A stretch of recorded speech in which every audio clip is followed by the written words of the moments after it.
Assalamualaikum dan salam sejahtera.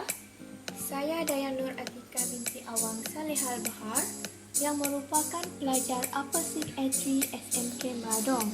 Jadi, hari ini saya akan membentangkan esei yang berkaitan dengan pengajian am semester 2. Tajuk pembentangan saya pada hari ini adalah berkaitan dengan LGBT atau nama penuhnya dikenali sebagai lesbian, gay, bisexual and transgender yang berkaitan dengan faktor penularan dan langkah menanganinya. Okey, tajuk pembentangan ini tadi adalah berkaitan dengan LGBT, iaitu faktor penularan dan langkah mengatasi. Isu bagi tajuk ini adalah LGBT dan kehendak soalannya pula ialah faktor penularan dan langkah mengatasi. Kombinasi jawapan bagi esei ini adalah 2 tambah 3 ataupun 3 tambah 2. Seterusnya, kita masuk ke bahagian pendahuluan. Huraian bagi pendahuluan adalah pengikut kumpulan Songsang ini semakin meningkat bilangannya di seluruh dunia termasuklah Malaysia. Terdapat beberapa faktor yang menyebabkan kegiatan tersebut berkembang dan pendekatan-pendekatan terbaik hendaklah dicari untuk menyelesaikan masalah tersebut. Okey, seterusnya kita masuk ke bahagian isi yang berkaitan dengan faktor-faktor gejala LGBT semakin menular.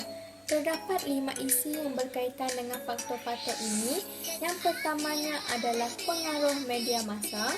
Yang kedua, mudah mendapat bantuan sumber keuangan. Yang ketiga, kurangnya penghayatan agama. Seterusnya, faktor hak asasi dan faktor yang terakhir adalah sokongan pihak-pihak yang berpengaruh. Untuk faktor gejala LGBT semakin menular, yang pertama tadi adalah disebabkan oleh pengaruh media massa. Huraiannya adalah media massa yang mempunyai pengaruh yang hebat dengan mudah menyebarkan fahaman songsang kumpulan LGBT. Kemudahan internet terutamanya Facebook merupakan laman sosial yang popular digunakan oleh kumpulan LGBT untuk menyebarkan fahaman dan pengaruh mereka. Filem-filem dari negara-negara barat yang menonjolkan budaya LGBT mudah diperoleh dan ditonton untuk penyebaran budaya tersebut di Malaysia.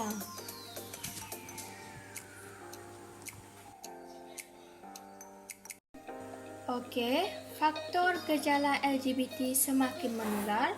Yang kedua adalah mudah mendapat bantuan sumber keuangan. Huraiannya, kumpulan tersebut mudah mendapat bantuan sumber keuangan daripada badan-badan luar negara. Selain itu, mereka menaja ramai pelobi dan pekerja hak asasi manusia agar menyokong ajaran sesat mereka.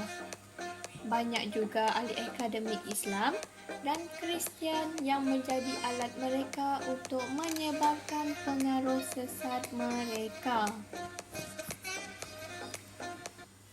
Seterusnya, faktor yang ketiga adalah disebabkan oleh kurangnya penghayatan agama. Golongan yang terlibat dengan gejala LGBT terdiri daripada mereka yang lemah dengan penghayatan agama. Mereka tidak dapat membezakan mana yang baik dan mana yang buruk. Mereka mudah dipengaruhi kerana faktor pergaulan ataupun faktor kewangan.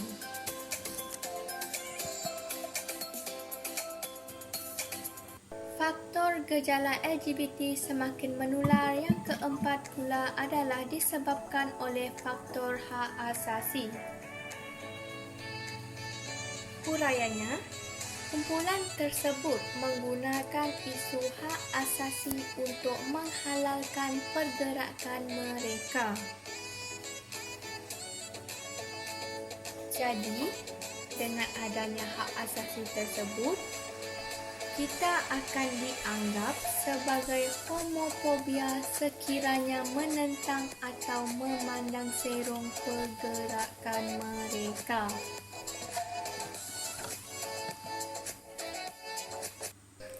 Okey, faktor yang terakhir adalah disebabkan oleh sokongan pihak-pihak yang berpengaruh. Huraiannya adalah pergerakan tersebut cepat berkembang kerana mendapat sokongan pihak yang berpengaruh atas alasan hak asasi manusia. Mereka sanggup menjadi peguam sekiranya golongan tersebut ditahan oleh pihak berkuasa. Oleh itu, kumpulan LGBT berani menunjukkan identiti mereka seolah-olah mereka tidak melakukan kesalahan.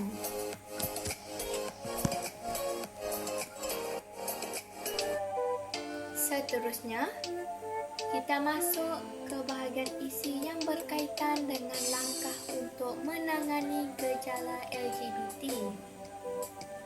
Terdapat 4 isi yang telah saya paparkan di dalam video ini. Yang pertama adalah peranan kerajaan. Yang kedua, peranan masyarakat. Yang ketiga, peranan ibu bapa, dan yang keempat, meningkatkan kesedaran umum tentang bahaya budaya LGBT. Langkah untuk menangani gejala LGBT yang pertama tadi adalah peranan kerajaan. Huraiannya, kerajaan perlu menyediakan strategi dan tempat pemulihan yang khusus untuk kumpulan tersebut. Mereka yang mengendalikan pemulihan juga perlu mempunyai disiplin kerahsiaan yang tinggi bagi mengelakkan kumpulan ini menjauhkan diri kerana malu. Satu badan bagi membimbing kumpulan ini harus ditubuhkan secepat mungkin, seperti rumah pengasih yang membimbing bekas-bekas penagih dadah.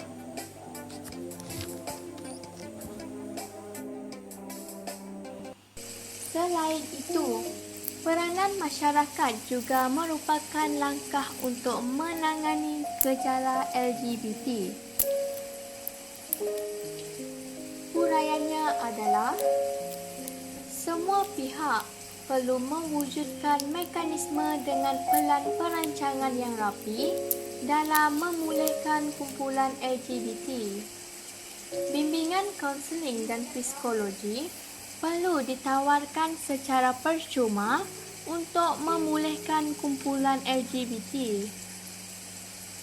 Kumpulan saintis, ahli sosiologi dan golongan agama perlu berkolaborasi untuk mencari kaedah terbaik bagi mengatasi perilaku dan sikap anti kemanusiaan ini.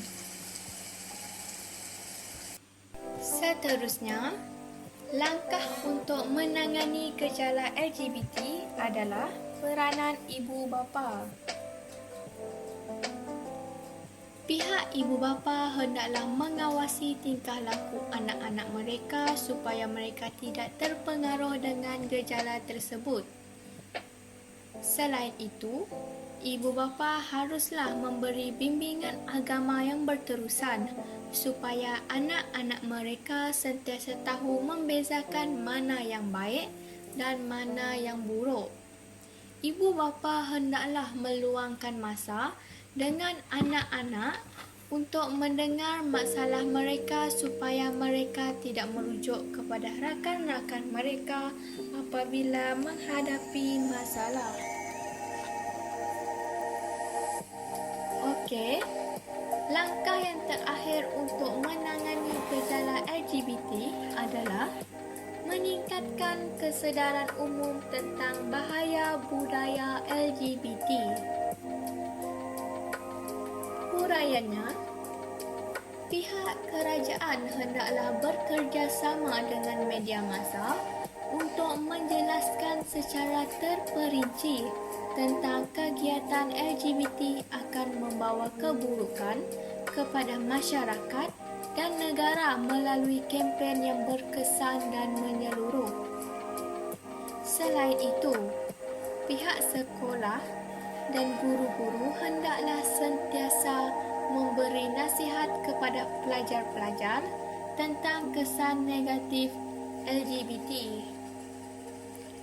Rumah-rumah ibadat juga hendaklah memberi ceramah tentang keburukan LGBT kepada penganut mereka. Okey, kita masuk kepada bahagian kesimpulan.